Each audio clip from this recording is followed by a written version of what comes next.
يبا أنا سني ولا شيعي؟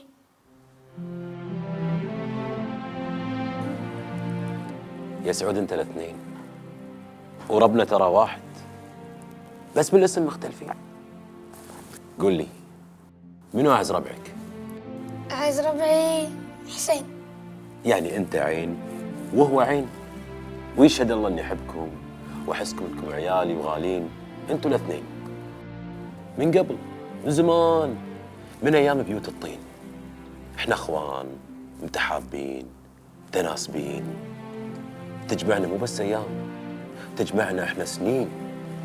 ولا ياك احد بيوم وسالك قال لك انت سني ولا شيعي، حط عينك بعينه وقول له انا كويتي وبيوت الله كلها بيتي.